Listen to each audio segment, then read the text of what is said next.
내가 네 하나님 여호와께서 내게 주시는 땅에 이르러 그 땅을 차지하고 거주할 때에 만일 우리도 우리 주위의 모든 민족들 같이 우리 위에 왕을 세워야겠다는 생각이 나거든 반드시 네 하나님 여호와께서 택하신 자를 내 위에 왕으로 세울 것이며 내 위에 왕을 세우려면 네 형제 중에서 한 사람을 할 것이요 네 형제 아닌 타국인을 네 위에 세우지 말 것이며 그는 병마를 많이 두지 말 것이요 병마를 많이 얻으려고 그 백성을 애굽으로 돌아가게 하지 말 것이니 이는 여호와께서 너희에게 이르시기를 너희가 이후에는 그 길로 다시 돌아가지 말 것이라 하셨음이며 그에게 아내를 많이 두어 그의 마음이 미혹되게 하지 말 것이며 자기를 위하여 은금을 많이 쌓지 말 것이니라. 그가 왕위에 오르거든 이 율법서의 등사본을 레위 사람 제사장 앞에서 책에 기록하여 평생에 자기 앞에 두고 읽어 그의 하나님 여호와 경외하기를 배우며 이 율법의 모든 말과 이 규례를 지켜 행할 것이라. 그리하면 그의 마음이 그의 형제 위에 교만하지 아니하고 이 명령에서 떠나 좌로나 우로나 치우치지 아니하리니 이스라엘 중에서 그와 그의 자손이 왕위에 있는 날이 장구하리라. 오늘 메시지는 당신의 삶이 승리하려면인데요. 보통 사람들은 인생길을 가다 보면 항상 뭔가 이렇게 얽히듯이 실타래가 얽히듯이 맺혀 있는 그런 것들이 생기죠. 그때 그런 매듭들이 풀어진다든지 혹은 뭔가 승리를 향하여 힘차게 도약하기를 원하죠. 인생이 활짝 펴지기를 원하죠. 여러분도 물론 그렇죠. 또 우리 그리스도인들은 참된 의미에서 승리하는 인생이 되기를 원하죠. 여러분도 아마 믿음이 여러분 마음에 딱 들어가면 정말로 승리라는 게 뭔가, 내 인생이 정말로 하나님 안에서 승리하기를 원한다, 그런 생각을 할 겁니다. 근데 사람들은 이런 고민을 많이 할 거라고 생각합니다. 뭐냐 하면은 정말 예수님 안에 인생의 답이 있을까? 그 교리적으로 고백을 못한다는 뜻은 아닙니다. 그러나 실존적으로 정말 예수님 안에 내 인생의 답이 있을까? 이거 고민 많이 할 거라고 생각합니다. 그러니까 딱 하나님께 내 삶을 완전히 맡기고 의탁하기에는 믿음이 부족하고, 그렇다고 내 힘으로 부지런히 살기에는 그것도 답이 없을 것 같고, 또는 하나님께 삶을 의탁한다라고 할 때 하나님께 삶을 의탁한다는 게 도대체 구체적으로 뭐 어떤 것인지 그런 의문을 가지는 사람도 있을 것이고, 혹은 때에 따라서는 예수를 믿는다 하지만 아무것도 모르고 그냥 계속 막 밀어붙이다 보면 내 삶이 잘 될 거야, 이런 막연한 생각을 가지고 뭐 관성의 법칙처럼 그냥 계속 가다 보면 뭔가 될 거야, 이렇게 생각하는 사람도 아마 많을 겁니다. 그러니까 아무튼 고민이 있다 이 말이죠. 오늘은 이런 문제를 생각을 해보려고 합니다. 이 문제를 풀려면 우리가 이 시대를 살아가면서 하나님이 최우선인 그런 삶을 정말로 살고 있는지를 꼭 돌아보아야 합니다. 왜냐하면 하나님만이 전능하시고, 그리고 하나님만이 절대적으로 우리를 진실하게 사랑하시기 때문입니다. 그러니까 여러분은 정말 하나님이 내 인생의 최우선이다, 이런 고백을 하고 있습니까? 정말로 그런 고백 가운데서 살고 있습니까? 이 시대는 하나님이 최우선이 되지 못하도록 하는 영적 공격들이 굉장히 많습니다. 그러니까 이게 승리하는 인생이 되지 못하게 하는 영적 공격이라는 사실을 꼭 깨달아야 합니다. 그러니까 그 영적 공격의 핵심은 하나님을 최우선으로 삼고 그 하나님을 전심으로 의지하는 일을 하지 못하도록 방해하는 영적 공격이 많이 있다는 것을 꼭 깨달아야 합니다. 그래서 여러분이 만약에 하나님을 의지한다면 이런 느낌을 가지고 있어야 마땅합니다. 아, 나는 예수 안에서 승리하고 있어. 그건 내가 강하다는 뜻이 아닙니다.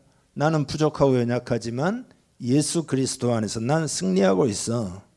성령으로 충만하기 때문에 요즘 은혜로 승리하고 있는 것 같아. 이건 참 신기하다. 이건 내 힘이 아닌데 하나님이 은혜를 주셔서 성령님이 역사하셔서 승리하고 있는 것 같아.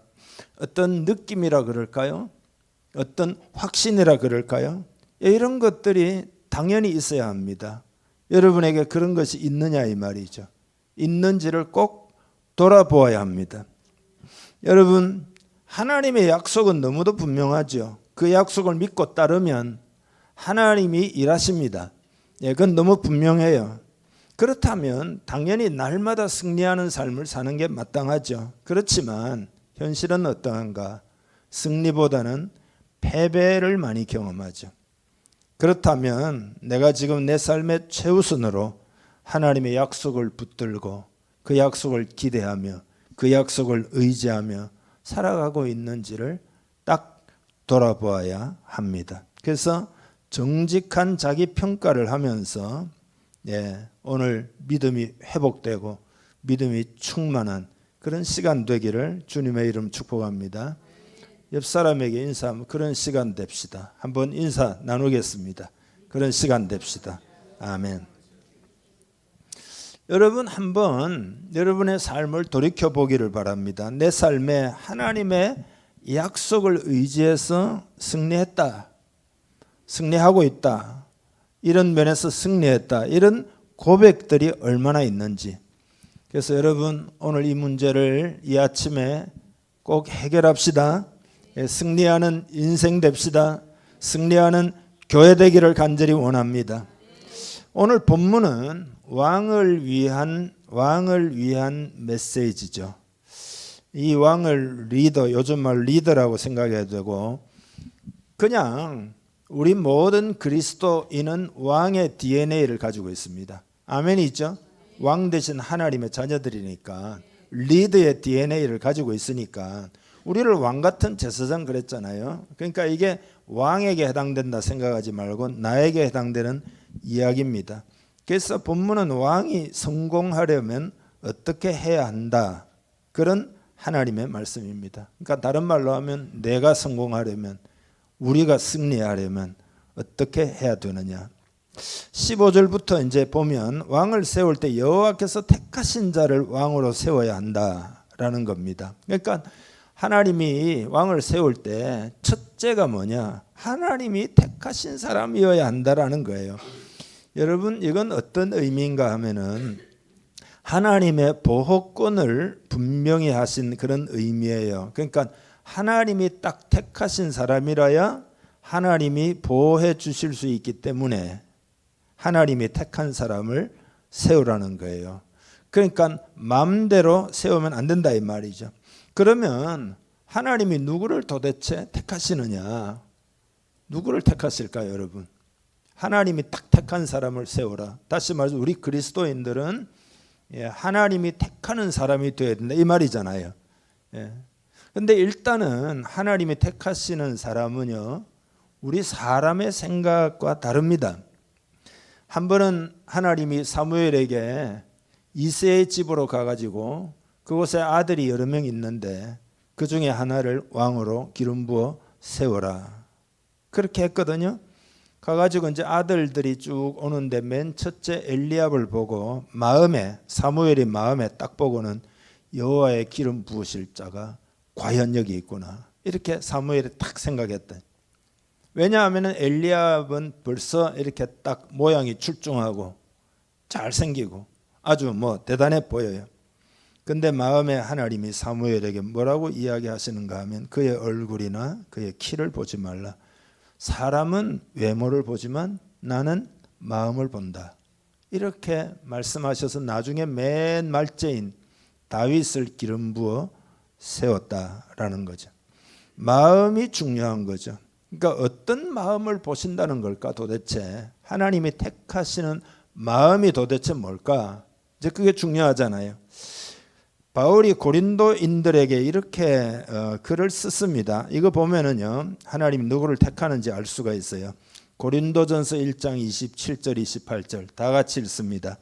그러나 하나님께서 세상에 미련한 것들을 없어요?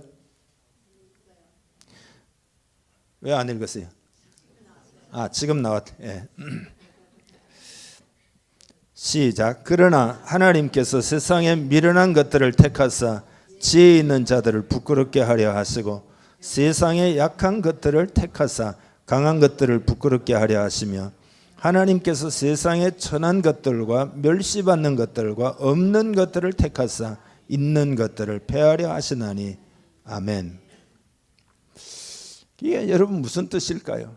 하나님은 희한하게도 힘 있는 사람, 돈 많은 사람, 권력 있는 사람을 선택하지 않고 약하고 천하고 멸시받고 없는 사람을 택하신다. 이게 도대체 그러면 부자는 안 택하신다 이런 말일까요? 이게 무슨 이야기일까요? 한 군데 더 읽어보겠습니다. 이사야 66장 1, 2절입니다. 여호와께서 이와 같이 말씀하시되 하늘은 나의 보좌요 땅은 나의 발판이니 너희가 나를 위하여 무슨 집을 지으랴 내가 안식할 처소가 어디랴 나 여호와가 말하노라 내 손이 이 모든 것을 지었으므로 그들이 생겼느니라 무릇 마음이 가난하고 심령에 통회하며 내 말을 듣고 떠는 자 그 사람은 내가 돌보려니와 아멘. 이 구절들을 종합해 보면 한마디로 이런 겁니다. 마음이 이렇게 겸손해 가지고 하나님을 의지할 줄 아는 사람, 하나님을 의지할 줄 아는 사람이어야 한다. 그러면은 여러분 그리스도인이 누굽니까? 그리스도인의 의미를 아십니까? 그러니까 자기를 의지하거나 세상을 의지하고 살아가다가 예수를 믿고는 하나님을 의지하는 사람으로 변화된 사람이 크리스찬이에요. 여러분 이해하시죠? 그러니까 예수 믿는 사람이 뭐냐? 그전에는 하나님 모르고 나를 의지하고 살았어요?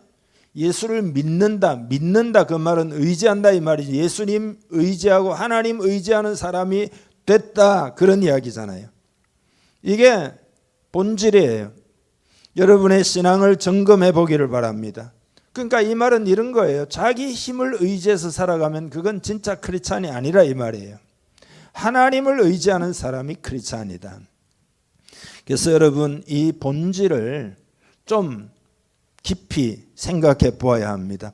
그 아래에 있는 말씀들도 다 그런 이야기예요. 16절에 보면 그는 병마를 많이 두지 말 것이요 그 백성을 애굽으로 돌아가게 하지 말 것이니. 그 밑에 보면 그 주의를 주는데 첫째가 승리하려면 성공하려면 병마를 많이 두지 말라. 여러분 나라가 잘 되려면 국방이 튼튼해야 되잖아요. 근데 이 말의 의미는 뭐냐? 군사적인 우월성을 신뢰해서는 안 된다. 그런 이야기예요. 하나님의 사람은 어떤 자신의 힘이나 능력을 의지하지 않는다 이 말이에요. 다윗 왕은 이것을 잘 이해하고 있었어요. 이스라엘 구약 역사 가운데 가장 영토도 넓고 가장 막강하고 가장 대단했던 시절이 다윗 시대입니다. 그런데 그 다윗이 시편 20편에 보면은 어떤 사람은 병거, 어떤 사람은 말을 의지하나 우리는 여호와 우리 하나님의 이름을 자랑하리로다 그랬잖아요. 여러분 우리가 오해하지 말아야 될 것은 다윗 시대의 군대가 그러면 적었느냐? 그건 아니에요. 많은 군대를 거느렸습니다. 그렇지만 다윗은 군대가 우리 민족을 보호해 줄 것이라고 생각하지 않았다는 거예요. 하나님이 보호해 주신다. 하나님을 의지했다. 다윗이 17살에 어린 나이에도 골리앗과 맞설 수 있다는 것을 자기가 알았어요. 왜냐하면 다윗의 무기는 딴 게 아니기 때문에 그건 하나님이셨기 때문에 하나님이 강하시기 때문에 유대민족의 역사 가운데 아사 왕이 있어요. 젊었을 때 인상적인 군대를 거느렸어요. 요즘으로 쳐도 큰 군대입니다. 30만의 병력을 두었습니다. 그런데 어느 날 다른 사람들이 침략에 왔는데 이디오피아 사람들이에요. 그 사람 군대 100만을 이끌고 왔어요. 그러니까 훨씬 더 인상적인 군대를 거느리고 있는 다른 존재가 있다는 걸 깨닫게 됩니다. 예. 이때 어떻게 기도를 하느냐, 아사가. 그 기도를 한번 읽어봅시다. 역대하 14장 11절부터 아사가 그의 하나님 여호와께 부르짖어 이르되 여호와여 힘이 강한 자와 약한 자 사이에는 주밖에 도와줄 리가 없사오니 우리 하나님 여호와여 우리를 도우소서. 우리가 주를 의지하오며 주의 이름을 의탁하옵고 이 많은 무리를 치러 왔나이다. 여호와여 주는 우리 하나님이시오니 원하건대 사람이 주를 이기지 못하게 하옵소서 하였더니 여호와께서 구스 사람을 아사와 유다 사람들 앞에서 치시니 구스 사람들이 도망하는지라. 아멘. 하나님 의지에서 100만 대군을 이겼다. 그 이후에 이제 아사가 이 큰 전쟁에 승리했으니까 번영하고 부유해졌거든요. 이렇게 남유다가 아주 잘 되고 있었어요. 근데 어느 날 북쪽에 있는 북왕국 이스라엘이 공격해 왔습니다. 이때 어떻게 했는가 하면은 그간의 경험을 다 까먹어버리고 자신의 금고의 잔액을 확인하고는 이거 이기려고 하면 군대 많아야 된다 해가지고 아람 나라에다가 용병을 고용해가지고 싸움을 하기로 결정을 하는 거예요. 그러니까 사람이 많으니까 당장은 성공하는 것처럼 보였어요. 그렇지만 나중에 어떻게 됐느냐, 이 아사를 얕잡아 본 용병들이 돌아서 가지고 그래서 아사 왕이 그 용병들을 상대해야 되는 상황에 처하게 된 거예요. 그러고 난 다음에 하나님으로부터 꾸지람을 받았는데 그 내용이 역대하 16장 7절부터 있는데 읽어봅시다. 그때의 선견자 하나니가 유대왕 아하사에게 나와서 그에게 이르되 왕이 아람 왕을 의지하고 왕의 하나님 여호와를 의지하지 아니하였으므로 아람 왕의 군대가 왕의 손에서 벗어났나이다. 구스 사람과 룹 사람의 군대가 크지 아니하며 말과 병거가 심히 많지 아니하더이까. 그러나 왕이 여호와를 의지하였으므로 여호와께서 왕의 손에 넘기셨나이다. 여호와의 눈은 온 땅을 두루 감찰하사 전심으로 자기에게 향하는 자들을 위하여 능력을 베푸시나니 이 일은 왕이 망령되이 행하였은즉 이후부터는 왕에게 전쟁이 있으리이다 하매. 아멘. 여러분의 힘이 적을 때는 하나님을 의지하는 것이 쉽습니다. 그렇지만 우리가 그리스도인으로 혹은 리더로서 더 성장하려면 어느 정도의 권위와 힘을 갖게 되었을 때 그때도 하나님의 능력을 계속 의지해야 여러분 우리는 더 큰 하나님의 사람이 될 수가 있습니다. 그런데 아사가 이 일에 실패한 거다라는 거예요. 16절에 보면은 그 백성을 애굽으로 돌아가게 하지 말 것이라 했거든요. 애굽으로 돌아간다는 말은 요즘 말로 하면 백성을 세상으로 애굽 가가지고 이렇게 말들을 구해오도록 시키지 말라, 그런 이야기. 저는 이제 이 구절을 볼 때 이런 생각이 들어요. 목회자가 아이고 빨리 세상에 열심히 가가지고 교회 많이 오지 말고 세상에 부지런히 일해가지고 돈 많이 벌어서 오세요. 그래서 교회가 힘이 생겨서 선교도 하고 할 수 있습니다. 이렇게 말하지 말라는 이야기예요. 하나님을 의지하도록 만들어야 된다. 그것이 리더가 해야 될 일이다. 여러분도 해야 될 일입니다. 자녀들을 키울 때 어떻게 키우느냐, 성공해가지고 돈 많이 벌어오라 하지 말고 하나님 의지하는 사람으로 만들라 이 말이에요. 그게 궁극적으로 승리하는 길이다 이 말이에요. 17절에 보면 그에게 아내를 많이 두어 그의 마음이 미혹되게 하지 말 것이며, 이게 옛날에 왕이 아내를 많이 두는 것은 드문 일이 아니에요. 다 그렇게 합니다. 이건 뭐냐 하면 국가적인 안보를 증진시키기 위해서 정략 결혼하는 거잖아요. 이웃 왕의 딸하고 결혼하면 그 왕이 기분이 나빠가지고 이 땅을 침략하러 들어올 때 자기 딸이 이곳에 있으니까 다시 한 번 더 생각할 거 아닙니까? 예. 그렇지만 왕은, 이스라엘의 왕은 정략 결혼을 통하여 안전을 추구하지 말고 안전을 위하여 하나님을 의지하라 이 말이에요. 사람을 의존하지 않아야 합니다. 누군가가 여러분을 도와줄 것이라고 생각하면서 인생을 살지 말아야 합니다. 물론 하나님 우리가 연결되고 서로 돕기를 원하지만 그러나 진정한 충만함과 힘을 하나님으로부터 얻으라고 말씀하고 있는데 다윗이 시편 27편 10절에 보면 뭐라고 이야기하는가 하면 충격적인 이야기예요. 내 부모는 나를 버렸으나 여호와는 나를 영접하시리이다. 그러니까 이건 뭐냐면 부모까지도 어쩔 수 없는 영역이 있다 이거죠. 뭐 있는 정도가 아니고 많아요. 배우자에게서도 궁극적인 행복을 찾을 수 없다는 것을 깨달아야 하고 오직 예수님 안에서 만족하고 충만해질 때만이 행복해질 수도 있고 우리는 승리할 수 있습니다. 17절에는 자기를 위하여 은금을 많이 쌓지 말 것이다. 자기를 위하여 그랬잖아요. 은금을 많이 쌓아놓고 아이고 나는 많이 쌓아놨다. 이제 괜찮겠구나. 그렇게 의지하지 말라. 그러니까 여러분 광야의 훈련이 뭐냐? 광야의 훈련은 하나님만을 의지하게 하는 훈련입니다. 그래서 무디는 모세의 생애를 설명하면 잘 알려진 이야기죠. 첫째는 섬띵의 단계다. 이게 모세가 왕자로 있을 때 이때는 모세가 자신이 뭔가 할 수 있는 왕자니까 대단한 인물로 여겼다. 두 번째는 나띵의 단계였다. 이게 40년 미디안 광야의 목자로 있을 때 자기는 아무 일도 할 수 없는 존재라는 것을 깨달았다는 거예요. 이게 그렇죠 여러분. 왕자라고 하는 타이틀을 딱 빼고 나니까 그야말로 아무것도 아니에요. 여러분 대통령도 무슨 장관도 있잖아요. 세상에 뭐 재벌도 있잖아요. 나중에 딱 지나고 나면 아무것도 안 해요.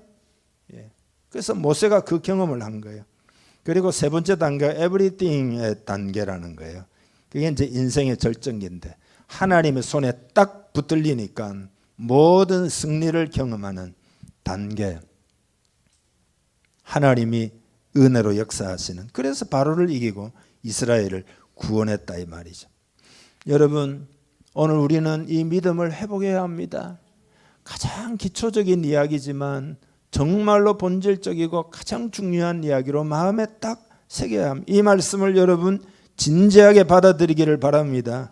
이스라엘의 그 왕국의 왕들이 쇠퇴의 길을 걷기 시작한 이유가 뭐냐? 이 말씀에 주의를 기울이지 않았기 때문이에요. 그 대표적인 예가 솔로몬이에요.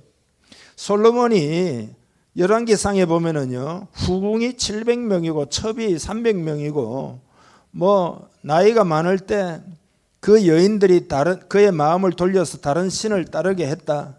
그래서 뭐라고 표현하는가? 왕의 마음이 그의 아버지 다윗의 마음과 같이 아니하여 그의 하나님 여호와 앞에 온전하지 못했다. 그럼 여러분 솔로몬이 타락할 수 있었다면 우리도 얼마든지 할 수 있는 부분입니다. 요 하나님의 말씀을 진지하게 받아들여야 된다. 정말 우리 인생에 중요할 것 같은 병마, 은금, 많은 아내를 통한 동맹 엄청 중요하겠죠. 그렇지만 그거를 의지하면 낭패를 당한다 라는 메시지입니다. 여러분 하나님 의지합시다. 마음에 새기고 또 새기기를 바랍니다. 오늘 이 시간은 일종의 뭐라고 그럴까? 진실의 시간이라 그럴까? 진실하게 여러분의 마음을 돌아보기를 바랍니다. 여러분이 무엇을 의지하며 인생을 살고 있는지. 그러면 구체적으로 어떻게 하나님 의지하는 것을 어떻게 하면 되느냐? 그게 이제 18절 19절인데요. 읽어봅시다. 그가 왕 위에 오르거든 이 율법서의 등사본을 레위 사람 제사장 앞에서 책에 기록하여 평생에 자기 옆에 두고 읽어. 아멘. 왕이 제사장 앞에서 왕이 스스로 그 등사본이라는 게 뭐죠? 옛날에 뭐 등사기가 있는 건 아니잖아요. 그러니까 직접 써야 됩니다. 필사를 해가지고 그걸 갖다 평생 자기 옆에 두고 읽어라 이 말이죠. 한번 질문해 봅시다. 여러분의 성경은 어디에 있습니까? 여러분의 성경책. 기초부터 한번 질문해 봅시다. 읽기는 읽습니까? 읽기는 읽습니까? 얼마나 자주 읽습니까? 여러분 옆에 딱 두고 딱 둔다는 말이 뭐예요? 정말 말씀을 귀중하게 생각하고 그 말씀을 사랑하고 그 말씀을 깊이 있게 보고 그런 거죠. 왜냐? 말씀 가운데서 여호와 경외하기를 배운다는 거예요. 여호와 경외하기를 배워서 그 말씀을 지켜 행하라는 거예요. 그러면 어떻게 되느냐? 절대 교만해지지 않을 거다는 거예요. 교만해지면 교만은 패망의 선봉이라는 거 아니에요. 절대 그렇게 하면 교만해지지 않는다. 절대 하나님을 겸손히 의지하기 때문에 그의 인생은 성공이다. 그의 인생은 승리하게 될 것이다. 그런 이야기예요. 뭐든지 뭔가가 있어가지고 그걸 의지하면요, 세상에서도 그거 잘 안 됩니다. 여러분, 그 자원의 저주라는 말을 들어보셨죠? 자원의 저주. 자원이 풍부한 국가의 경쟁 성장률이 자원이 부족한 국가보다 상대적으로 저조한 현상을 말합니다. 그러니까 풍부한 자원으로 당장은 그거 팔아가지고 막 돈이 되니까 풍요를 만끽하지만 그 이후에는 파국으로 떨어지는 경제적인 어떤 뭐 그런 현상, 그거를 자원의 저주라고 그러거든요. 왜냐하면 자원 부국들은요, 자원을 의지하기 때문에 그 자원 가지고 있는 상류층만 돈을 벌고 아래 사람은 복지로 먹고 살아야 되는데요. 그 복지로 먹고 맨날 사니까 그 창의적으로 일을 하겠습니까? 그러다 보니까 나라가 발전하지 못하게 되고 빈부격차가 심하게 되고 아무것도 아닌 나라가 된다는 이야기예요. 그러니까 자원이 또 많이 있으면은 그 자원을 놓고 막 내전이 일어나고 다투기도 엄청 한다는 거예요. 세계은행의 연구에 따르면은 지하 자원이 없는 나라의 내전 위험은 0.5%. 그러나 지하 자원으로 먹고 사는 나라에서는 내전이 일어날 확률이 23%다. 그러니까 예를 들어 여러분 베네수엘라나 뭐 아르헨티나 자원이 엄청 많은 나라지만 다 형편이 없다. 그 왜 그러냐? 그거 의지하다가 나라 망한 거다 이 말이죠. 그러니까 영적으로 보면 말씀을 떠나면 교만해지고 하나님 의지하지 않게 되고, 그러면 어떻게 되느냐? 오늘 본문에 보면 좌로나 우로나 치우치게 됐다. 그게 뭐냐면 딱 중심이 하나님 중심으로 하고 하나님 최우선으로 하고 하나님 의지하고 그렇게 살지 못한다. 그러나 만약 말씀을 의지하면 날이 장구하게 될 거예요. 장구하게 된다는 말은 뭘까요? 번영한다는 이야기예요. 계속 번영한다는 이야기. 그러니까 한국 사회도 하나님의 말씀으로 돌아오는 것이 사는 길이에요. 한국 사회가 어떻게 하면은 세상으로 당장 보기에 잘 사는 것처럼 보이지만 지금 영적으로 피폐해지면 미래가 뻔해요. 여러분, 그 보지 않아도 알 수가 있어요. 그 미래에 대해서. 물론 세월이 한참 그 잘 사는 것들은 뭐 수십 년 가겠지만, 그러나 그 이후에는 그토록 잘 사던 일본이 요새 우리나라보다 못 산다는 이야기잖아요, 여러분. 뭐 남의 나라를 뭐라고 하는 건 아니고 우리의 마음이 어디를 향해서 가고 있는지를 수시로 살펴보아야 됩니다. 옛날에 그 정상에서 만납시다 책을 쓴 지거찌걸러가 가정 예배 드리면서 아들들에게, 얘들아, 육척 장군 골리앗이 이스라엘에 쳐들어와서 전쟁하자고 외쳤단다. 이스라엘이 너무 무서워가지고 바위 뒤에 숨고 굴 속에 숨고 숲에 숨고 나무 뒤에 숨고 이스라엘이 바람 앞에 등불처럼 꺼져가고 있을 때 나이가 17살밖에 안 된, 그래서 그 털도 안 나가지고 면도기도 필요 없는 소년 다윗이 용감하게 싸우러 나갔단다. 여기까지 설교가 이어졌을 때 갑자기 아들이 설교를 중단시키며 아빠, 다윗이 용감한 게 아니라 골리앗이 용감합니다. 그러니까 얘가 뭔 소리를 하나. 그래서 뭔 소리냐 그러니까 아들이 하는 이야기가, 아빠, 소년 다윗은 아무리 작아도 하나님이 함께 하시니까 나가서 싸우는 것이 당연하지만 골리앗은 아무리 커도 하나님 함께 하지도 않는데 자기만 믿고 싸우니까 얼마나 용감하냐. 여러분도 용감하십니까? 예? 하나님을 의지하고 사는 인생이 복된 인생입니다. 이것이 다윗의 성공 비결입니다. 물론 여러분, 우리 인생을 이제 하나님 의지하면 당장 무슨 결과가 있고라기보다는 조금 길게 보아야 됩니다. 그러니까 여기에는 믿음이 필요하고 인내가 필요합니다. 그리고 또 한 가지 생각할 것은 하나님이 사실은 우리에게 많은 것을 요구하지를 않습니다. 많은 사람이 하나님이 많은 것을 요구한다고 생각할지 모르지만 절대 많은 것을 요구하지 않습니다. 뭘 요구하느냐? 진실한 마음 한 가지를 하나님이 원하십니다. 우리 공동체도 딱 그런 공동체가 되면 됩니다. 그러니까 우리가 할 일은 딴 거 없어요. 하나님이 일하실 수 있도록 공간을 많이 만들어 놓으면 됩니다. 그 공간이 뭡니까? 그 믿음의 공간이죠. 하나님이 일하실 수 있도록. 그래서 항상 성령님을 부어주시도록 진실하게 모이고 진실하게 기도하고 진실하게 찬양하고 하나님의 성령이 강하게 역사하실 수 있도록 그 공간을 많이 만들어 놓으면 우리는 승리할 수 있습니다. 정리하자면 여러분의 연약함을 깊이 생각하십시오. 하나님의 도우심 없이는 작은 일이라도 성취할 수 없고, 그리고 내 인생이 궁극적으로 승리할 수 없다는 것을 반드시 깨달아야 합니다. 그리고 진실하게 하나님을 의지해야 됩니다. 이야기 하나 하고 마치겠는데요. 윌버 체프만이라고, 이분이 80세가 넘은 윌리엄 부스를 방문한 적이 있습니다. 윌리엄 부스는 여러분 아시죠? 구세군을 만들어 가지고 영국 사회에 가난한 사람들을 엄청 돕고 복음 전도자로서 놀라운 일을 했던 사람입니다. 그래서 노령의 그 부스, 구세군은 이제 대장이라 그러거든요. 그 부스 대장에게 물었습니다. 평생 성직을 잘 감당하셨는데 무슨 비결이라도 있습니까? 하니까 부스가 말하기를, 비결은 뭐 딴 게 없고 세상에는 저보다 훌륭한 사람들이 너무 많습니다. 저보다 기회가 많이 주어진 사람도 많습니다. 그러나 그 사람들 많은 경우에 하나님께서 자신을 사용할 수 있도록 맡기지를 않습니다. 그러나 저는 부족한 것이 너무 많기 때문에 하나님께 내 인생을 온전히 맡기고 의지하고 의탁한 것 뿐입니다. 그랬거든요. 그러니까 여러분, 우리 인생도 하나님을 계속 의지하는 법을 배워야 합니다. 우리 인생에 우여곡절이 있잖아요. 그건 다 뭐냐 하면 하나님을 의지하는 사람이 되기 위한 하나의 기회들입니다. 어떤 사람은 지혜로워서 그 기회를 잘 살리고, 어떤 사람 미련하여 그 기회를 놓치게 됩니다. 그래서 여러분의 라이프 스타일을 점검하기를 바랍니다. 예수님을 한번 생각해 봅시다. 그분은 하나님이시잖아요. 그렇지만 이 땅에서 사역을 하실 때 항상 새벽 미명에 한적한 곳에 가셔서 성부 하나님께 기도하면서 오늘 내가 어떤 사역을 해야 되며 누구를 만나야 되며 어떻게 일해야 되는지를 항상 물어보고 하나님이 보여주시는 대로, 그리고 하나님의 성령으로 충만함을 기름 부음 가운데서 그분이 행하셨다.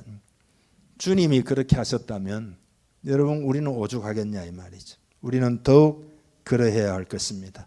오늘 여러분의 라이프 스타일을 깊이 들여다보고 난 하나님을 의지할 거다, 이 약속의 말씀을 그냥 그대로 믿고, 난 병마도 아니고 은금도 아니고 많은 아내를 통해서 동맹을 맺어가지고 다른 사람들의 조력을 구하는 것도 아니라 나는 오직 하나님만을 의지하겠다, 이 믿음으로 사는 사람은 반드시 승리합니다. 이건 하나님의 약속이에요. 이건 분명한 겁니다.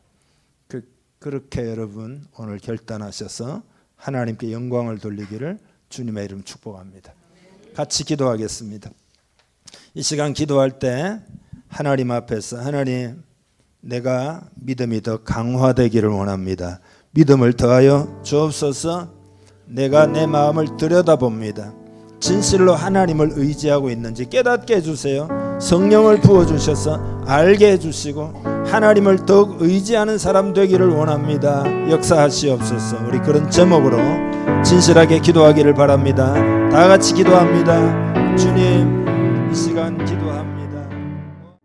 하나님 아버지, 우리의 삶을 돌아보는 시간 주신 것을 감사합니다. 믿음으로 산다 하지만 세상을 의지하거나 사람을 의지하거나 하나님 외에 다른 것을 의지하면서 분투했던 내 삶을 돌아봅니다. 그것이 결코 인생의 길이 될 수 없음을 오늘 주의 말씀을 통하여 깨닫게 하시고 하나님 의지하는 라이프 스타일로 온전히 회복되기를 원합니다. 그리하여 하나님이 그 전능하심으로 우리를 절대적으로 사랑하시는 그 사랑으로 인하여 어떻게 일하시는지를 경험하는 복된 성도의 삶을 살아가기를 원합니다. 성경에도 역사적으로도 그렇게 하나님 의지했던 사람들이 결국은 승리했는데 우리도 이 승리의 길을 걷기를 간절히 원합니다. 오늘부터 마음에 결정합니다. 하나님 의지하며 무릎을 꿇으며 겸손하고 여호와를 경외하며 믿음으로 살기를 하나님 결단합니다. 결단하는 마음 위에 하나님의 영을 이 시간 부어 주옵소서. 충만하게 하시옵소서. 확신과 지혜와 권능과 그리고 믿음과 그리고 미래에 대한 소망과 비전을 하나님이 허락하여 주시옵소서. 그리하여 주의 영광을 위하여 살고 크게 승리하는 인생 되고 가정이 되고 자녀들 되게 하시옵소서. 축복하며 예수님의 이름으로 기도하옵나이다. 아멘.